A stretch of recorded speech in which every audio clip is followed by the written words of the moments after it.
dat U ons sal moddelik seën met die Heilige Gees se teenwoordigheid.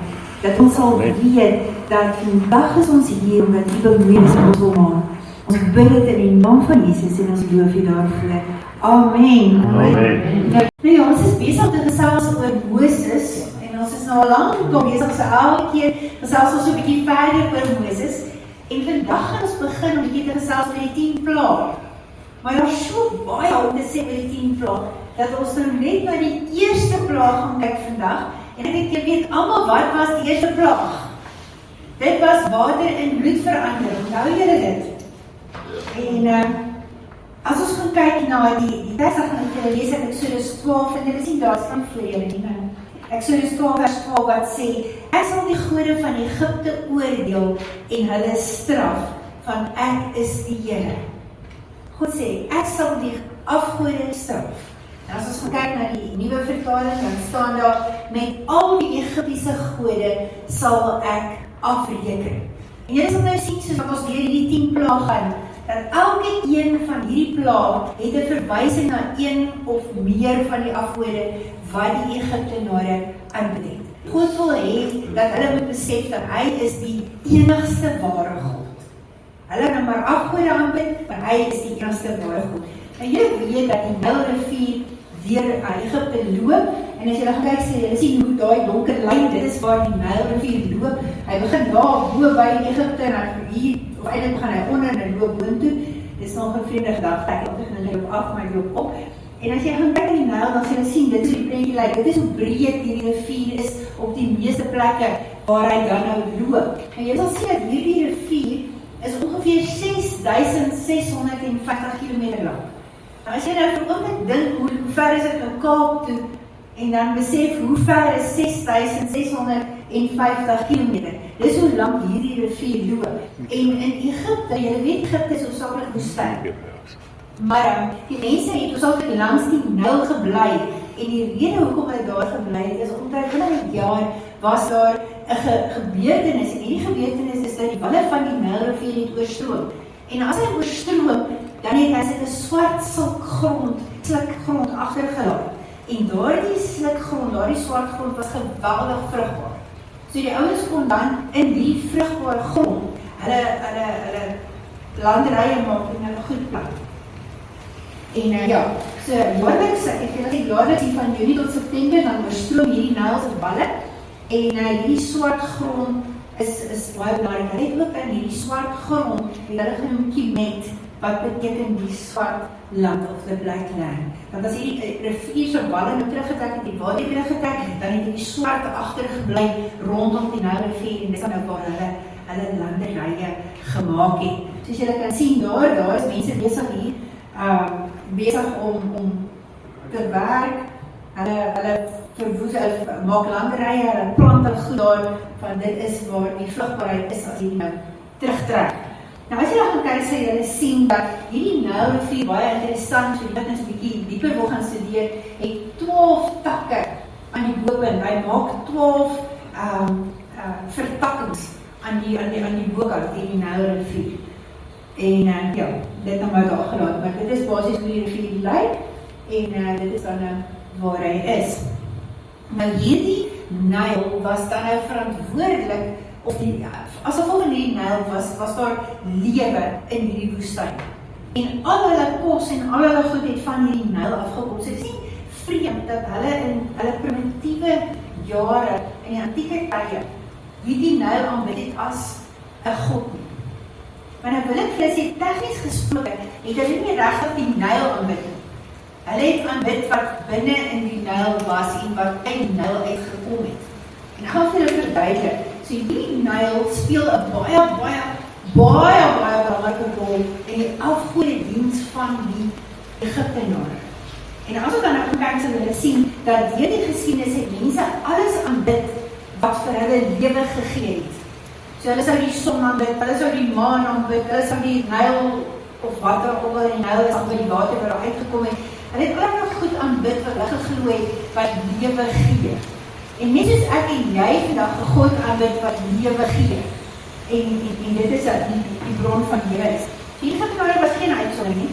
En hulle het 'n hele lang lys van afgode gehad, wat ons die volgende paar maande weer gaan na kyk. Nou die eerste ding wat belangrik is hulle die afgod Noem gehad. Nou weet jy of jy al gehoor het van Noem nie? En Noem was 'n afgod wat geassosieer was met die water van die Nyl. En hy het bekend gestaan as hulle skeppersgod. Nou ons weet wie is ons skeppergod, maar hulle het 'n sogenaamde skeppergod gehad, en hierdie skeppergod het dan vir ons hulle in die Nyl gebruik. En hy het geglo dat hierdie skeppergod het die mense uit die klei van die Nyl, daai swart klei, daai swart slip wat uitgegloei het. Hulle het geglo dat hierdie afgod het dan nou die mense gemaak uit die klei uit op 'n soos 'n pottery tafel het hulle gedraai. Dis wat hulle nou geglo het. En dan het hulle ook geglo dat hy die lewe in hulle ingeblaas het, presies soos wat God gedoen het in Genesis met ons. Maar hy het dan geglo dat hierdie afgod gewees en wat dit gedoen het. Hierdie Noem het interessante lyn, hy het so gelyk. Hy het 'n ram opgehaal. Dit is mense wat soos 'n skaap op. En dit verskrik om te dink, hulle God wat hulle geskep het, die skaap op. Dit klink nie vir my lekker op my oor nie, maar dit is wat hulle geglo het. En die vreeslike horings en hierdie goed, en hy is maar uitgebeeld as 'n ram of 'n skaap. Dit uitgelyk soos wat julle met die prentjie daar sien. Maar daar was ook 'n tweede afgod in hierdie water gewees. En die afgod se naam was Hapi. En Hapi was vereer as die god wat veroorsaak het dat die Nyl elke jaar oor sy walle geloop het. So hulle het geglo dat Hapi was die een wat vrugbaarheid gegee het. Hapi was die een wat gemaak het dat die oeste opgekom het en dat daar vrugbaarheid in die grond was. En hulle het geglo dat hierdie Hapi, al hulle afgode was hier, en weet jy, heel dit was mooi nie. Maar dit was vir my allemaal sulke mismaakte, misvormde goed gewees. Nou hierdie Hapi het 'n verskillike groot maag gehad, en hy het lang borste gehad, wat afgehang vir 'n man, en hy het geglo. En hulle het dan nou geglo, hy was dan die god van vrugbaarheid, en die god van die Nyl. Daar is nou so 'n prentjie van hom, hy is nou mooi geteken daar, maar die regte afgod het so 'n lang hangende borste gehad, wat die ondergang het. En soos sê dit, sy rol was dan nou om vrugbaarheid te bring. Nou, hy is dan uitgebeeld as die prosperity god. Ek wil net 'n lyn doen met wat ons dan baie keer van hoor, is hy was die prosperity. Hy was die ene wat, het gesien, hy het 'n lotus omgehad, en hy het 'n papier gehad, wat uit sy kop uitgegroei. Ek hoop nie, maar dit is nou die vrugbaarheid, en hierdie gehad, wat uit sy kop uitgegroei, sien julle daar? So as mens nou gaan kyk, sê, Noem was die giver of life, volgens hulle geloof, en Hapi was dan die sustainer of life. Met ander woorde, hy het dan nou seker gemaak dat die ouens ontgroei.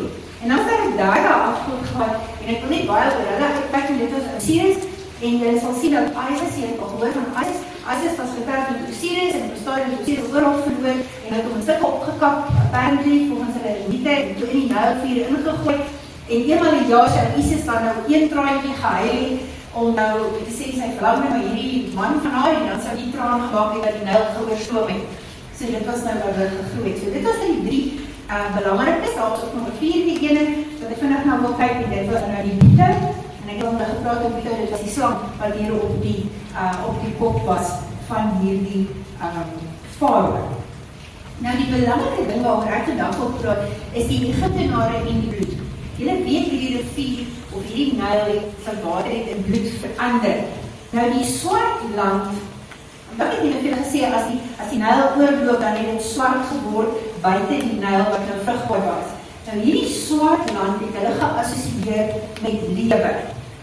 Maar die res van die woestyn was rooi land. En hy het dit geassosieer met dood. Want as jy in die woestyn beland het en jy het nie water in gepeel gehad nie, dan kon jy kon nie plant nie, jy kon niks nie, jy het doodgegaan sonder water, die plant het doodgegaan sonder water. So om te verstaan dat ek julle wil sê met julle onthou, dat daar was 2 goed gewees. Jy het die swart land gehad wat vrugbaar was, wat geassosieer was met lewe, en jy het die rooi land gehad wat geassosieer was met dood. Okay, nou ons weet dat tydens die eerste plaag, en miskien moet net dit vir julle bysê, is dat Egiptenare kon bloed nie verdra nie. Bloed was 'n verskriklike ding. Hulle het al hulle offers lewendig gebring. Hulle het met alle die kinders gebring as offers, maar hulle nie doodgemaak vir die tyd, hulle het hulle lewendig verbrand. Hulle het alles wat hulle het hulle lewendig verbrand. Hulle het nie gehou van bloed nie. En daar was 'n klomp gedronk op bloed, en ek gaan nou vir julle vertel. Hulle het nie gehou van die bloed nie. Hulle het geglo in reïnkarnasie, so hulle het nie die bloed gedoen nie. Nou weet ons dat tydens die eerste plaag het God die water 'n bloedvanger. So wat het gebeur? Die swart land het verander na rooi land. En ek gaan nou vir julle verduidelik hoekom ek dit vir julle sê. Nou wat interessant is dat sommige mense probeer altyd verduidelik en sê, al hierdie wonderwerke, al hierdie plaas was sommer natuurgoed wat gebeur. Dit was nie natuurgoed. En dit was sommer normale alge wat daar gegroei het wat die rooi gemaak het. Maar obviously dit is onmoontlik dat die alge in 'n oomblik kan groei. Dit moet lank al gegroei het, né? So in van die Exodus sê die Nyl het net eens in bloed verander. So jy kan nie sê dit het gebeur nie. So al hierdie goed, dit moes 'n abnormale verskynsel wees. Dit moes vreemd gewees het. Want as dit nie vreemd was, wat sou gebeur? Hulle sou gesê dit was nie goed. Dit was 'n doodnormale verskynsel. Ag ja, hierdie tyd dan kom hier alge, dan word die water rooi en dan net al met keer. So dit moes anders gewees het. So as hierdie ding nie anders was nie, as dit 'n natuurlike verskynsel was, dan sou die Bybel nie kon sê wat hy gesê het nie. So wat sê die Bybel? Wat sê Eksodus 4:9? Hy sê, en as hulle ook hierdie twee tekens nie glo nie, wat was die twee tekens? Dit was die slang, die staf wat hulle neergegooi wat 'n slang geword het. En wie kan daar was die ander ene? Hand in die boesem. Die melaatsheid, né? Hy sê as hulle hierdie twee tekens nie glo nie, neem dan van die Nyl se water en giet dit op die droë grond uit. En dan sal die water wat jy uit die Nyl geneem het op die droë grond bloed word. Nou wil ek julle onthou daai droë grond aan die kant van die Nyl was die swart grond. Dit was die vrugbare grond. So as hulle nou die water geskep het uit die Nyl en hy gooi dit op die swart grond en dit verander in bloed, dan word die swart grond rooi grond. En as dit rooi grond word, dan simboliseer dit dood vir hulle en die lewe. So sien julle wat vir jy. Kom ons begin by die begin, want ek kan nou nie helemaal die mekaar maak nie. Eksodus 7:14-15 sê, en die Here sê toe vir Moses, die Farao bly nog steeds eiesinnig, en hy weier steeds dat die volk kan gaan. Môreoggend, wanneer die Farao afgaan na die rivier toe, moet jy met hom gaan praat. Gaan staan langs die rivier en wag vir hom daar.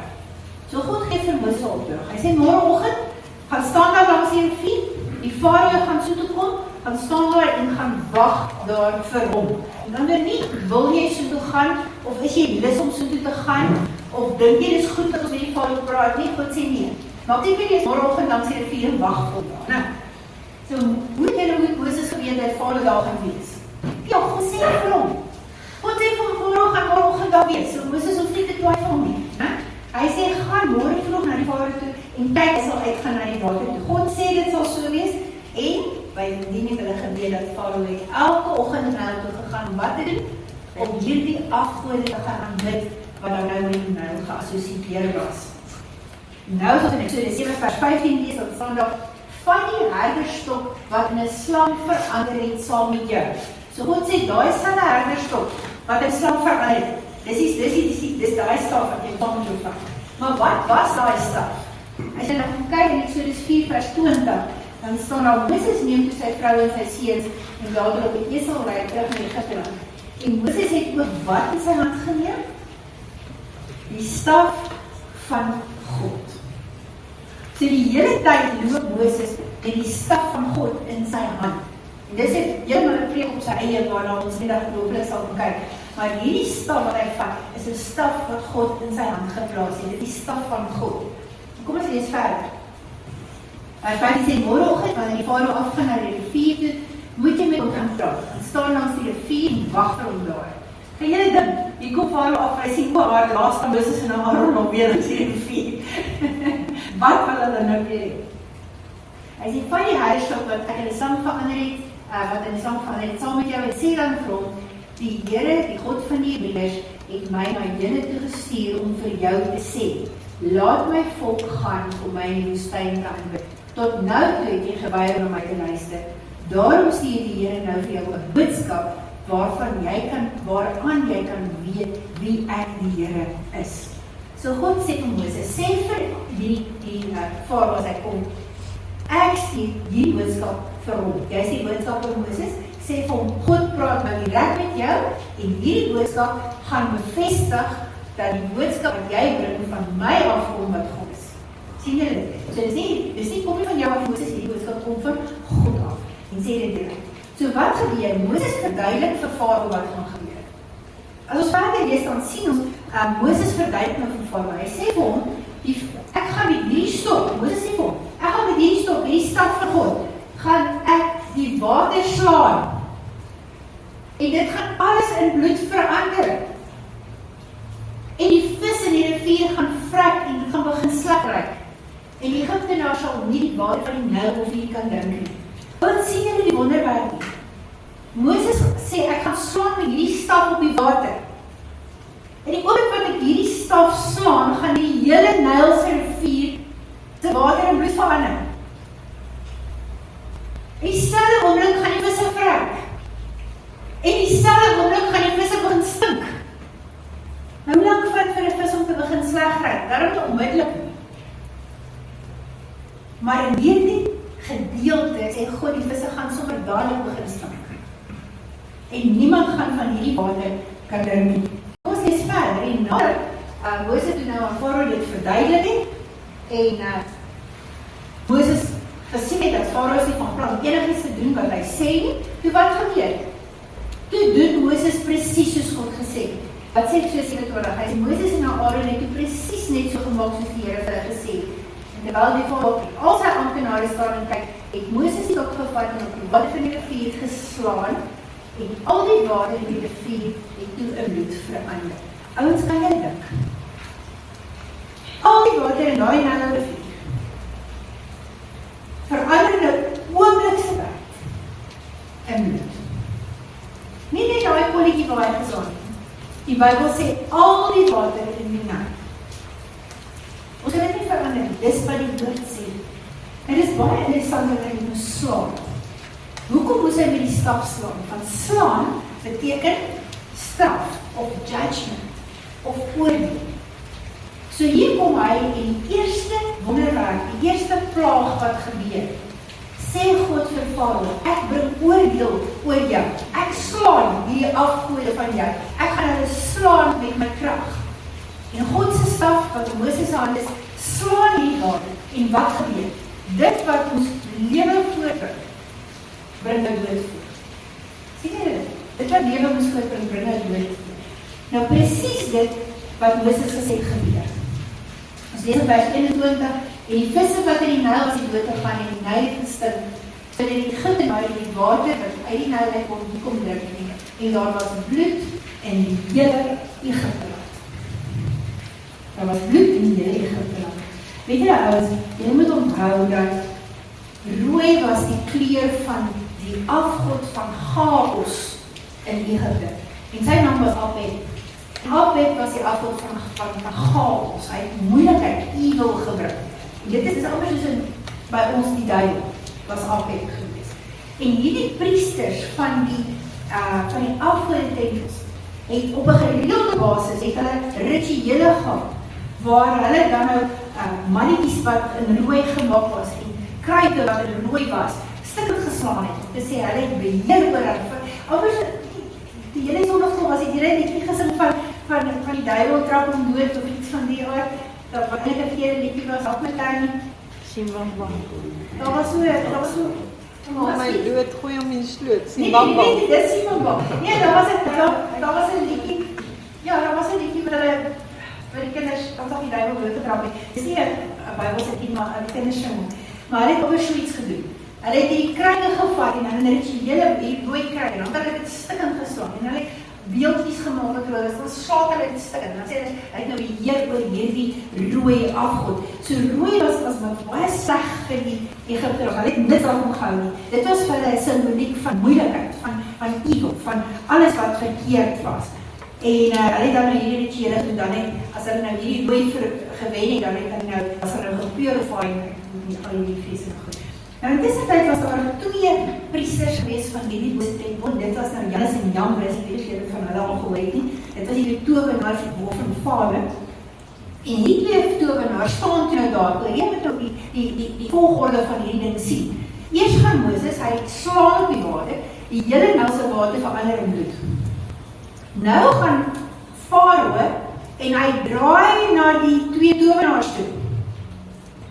En hy sê die 2 towenaars, gaan julle nou vir my wys wat julle krag is. Kan julle dit ook doen? Is dit 'n towerkunsie wat Moses doen? En julle sal sien dat die towenaars het kaal koppe gehad en hulle het sulke rokkies al wat so wit rokkies, hulle het hulle hare afgeskeer. Wat interessant is in my julle dan net so 'n brokkie inligting. Ons lees in die Joodse Targum dat hier Jannes en Jambres actually op 'n stadium begin het om God te volg. En dat hulle saam getrek het met Moses en die Israeliete toe hulle uitgetrek het uit Egipte uit. Alhoewel hulle eventueel dood is met die goue kalf, want hulle was toe nou die voorgangers van die goue kalf, maar dit nou daar gelaat. So hier kom hierdie ouens, en ons lees in vers 8, en hierdie leermeesters bestry die waarheid, ek wil net gou vir julle wys in 2 Timoteus 3 vers 8 tot 9, dit nie die mekaar raak nie. Sien ons dat die Bybel verwys na valse profete, soos na hierdie towenaars, en dan sê hy, die leermeesters bestry die waarheid, net soos Jannes en Jambres teen Moses versê het. En hulle denke is korrup en hulle geloof is niks werd nie, maar hulle sal nie lank hiermee wegkom nie, want dit sal vir al duidelik blyk wat se dwaas hulle is, net soos dit gebeur het met Jannes en Jambres. Nou wat gebeur hier langs die Nylrivier met Jannes en Jambres? Kan julle nog onthou?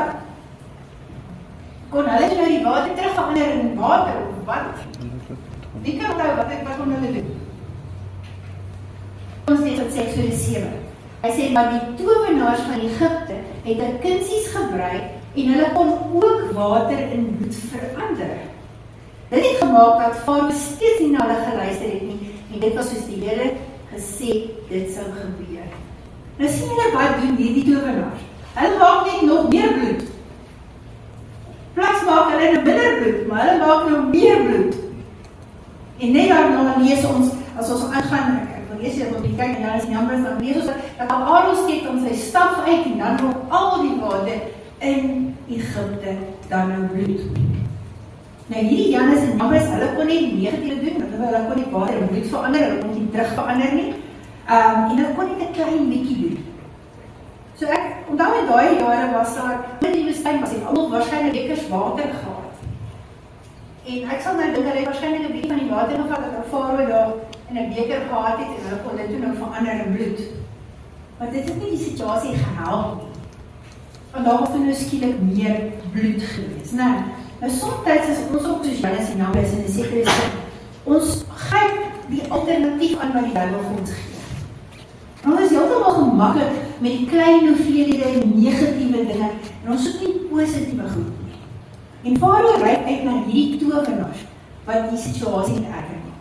Partymal is so ons hulp by mense wat net ons situasie vir ons erger maak en nie beter maak nie. Ons moet by God gaan opsoek, nie by die mense nie. Maar ja, kom ons gaan nou aan.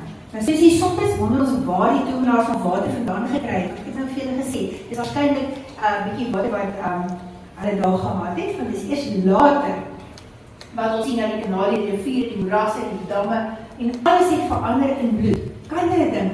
So sien die proses. Eers is dit die water, hulle slaan die Nyl, dit word bloed. Toe is dit nou Jannes en Jambres wat die ou bietjie water wat Farao het nou ook in bloed verander en toe gaan Aaron en steek sy staf uit en toe verander al die water in die hele Egipte in bloed. Nou kom ons lees wat sê die Bybel. Hy sê vers 19. Die Here het ook nog vir Moses gesê, sê vir Aaron dat hy sy stok uitsteek in die rigting van al die plekke waar daar in Egipte water is en al sy riviere, sy kanale, sy moerasse en sy opgaanplek. Oral in Egipte sal die water in bloed verander, selfs die water in houers en kruike in die mense se huise. So daar was nie 'n druppel water oor in Egipte wat in bloed gekoel. Kan jy weer indink?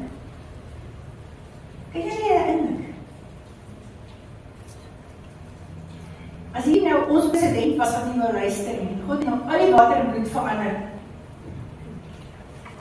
sou ons dan nou ewig ontsteld gewees. Wat dink julle? Dis wat daar gebeur het. Nou kom ons gaan verder, ons lees en ons sien. Onthou ons het gesê, maar die towenaars van Egipte het hulle kunsies gebruik en kon ook water in bloed verander en dit het gemaak, hierdie ding dat hulle dit kon doen, dat die Farao steeds nie na hulle geluister het. En dit was soos die Here gesê het sou gebeur. En die Farao het omgedraai en sy paleis het teruggegaan en hy het hom nie verder aan die saak gesteur nie. Sien jy, hy het nie tyd gehad om sy afgode te aanbid daai oggend nie. Van Moses was daar toe aangekom het.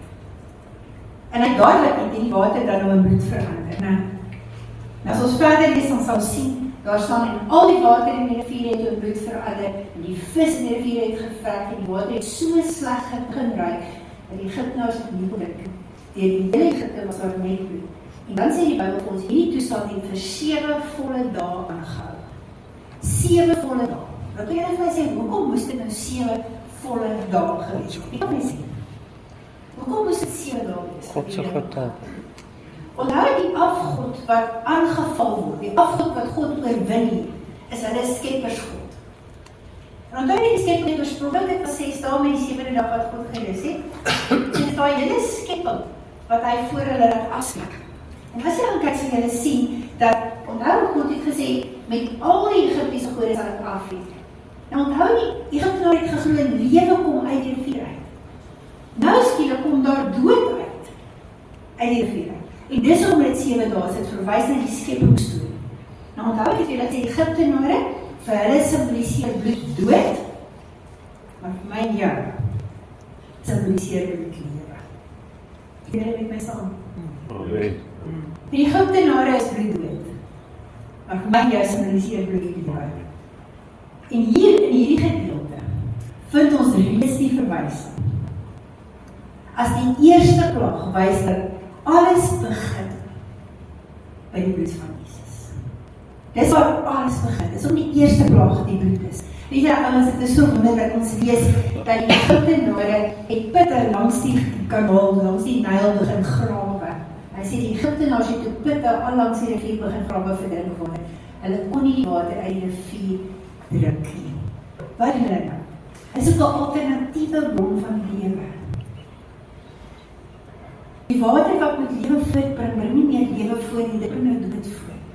En nou buig hulle, en hulle grawe, en hulle weer nuwe lewe soek. En weet jy wat? Jesus sê, ek is die water. Hy sê in Johannes 4 vers 14, maar wie van my water drink, en ek vir hom sal gee, sal in alle ewigheid nooit dors kry nie.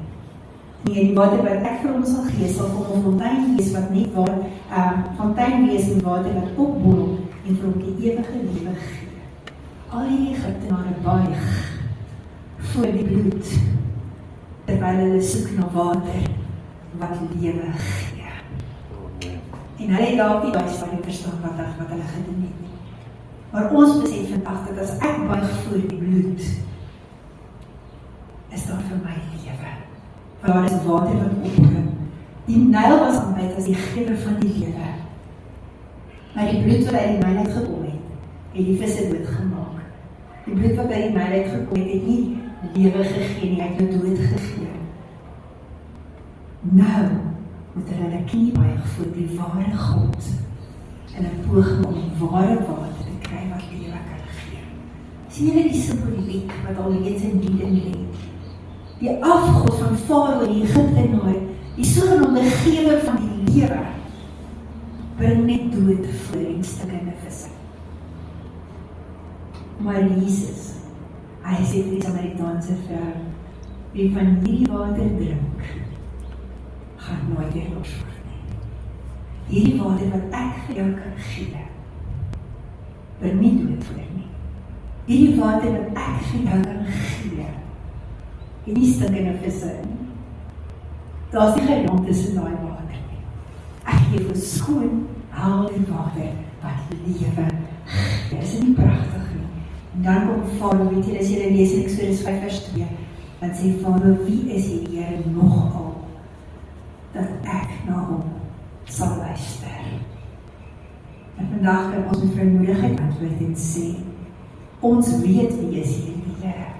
Van deur sy bloed is daar vir my en jou lewe. Farao, die bloed van jou God bring net dood. Die bloed van die Nyl bring dood, die stinkende visse.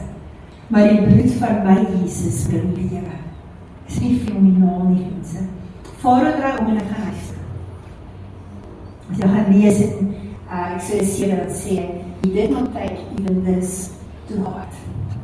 Die ou vertaling sê, hy het nie hartig geneem nie. Die nuwe vertaling sê, nuwe lewende vertaling sê, hy het nie verder aan die saak gesteer nie. Weet jy ouens, God bring Farao voor Josef. Hy sê vir hom, die bloed van jou afgod, dit wat hy voortbring uit die Nyl uit, daar's nie hoop nie, ou. Farao, daar's nie hoop nie, dit bring dood. En Farao sê, ken hom nie, dit raak my nie. Ek steur my nie daarin, ek gaan omdraai en paleis toe gaan, want ek hoef nie te luister nie. Wie is die God, dat ek na hom moet luister? Ek hoef jou vandag vraag, dit is my laaste vraag vir dit afsluit. Wat maak jy met vandag se blidskap? Draai jou op, gaan jy nou opstaan hier en dan loop jy na jou huisie toe? Dan sê nie wat. Dat is nie eintlik vir my gemis nie. Wie is die God dat ek moet luister? Of gaan jy loop en sê, Here, U is my enigste hoop. Ek wil nie meer vashou aan goed wat doorbring in my lewe nie. Ek soek die lewende water en die bloed van Jesus. Kom ons bid saam. Hemelse Vader, dankie dat ons vandag met vrymoedigheid kan uitreik en sê, U is die een wat hierdie pad vir ons moontlik gemaak is. Dankie Jesus vir U bloed en vir die lewende water, sodat ons nooit weer hoef dors te kry nie. Dankie Here dat U al die dood uit ons lewe uitvat en vir ons hoop gee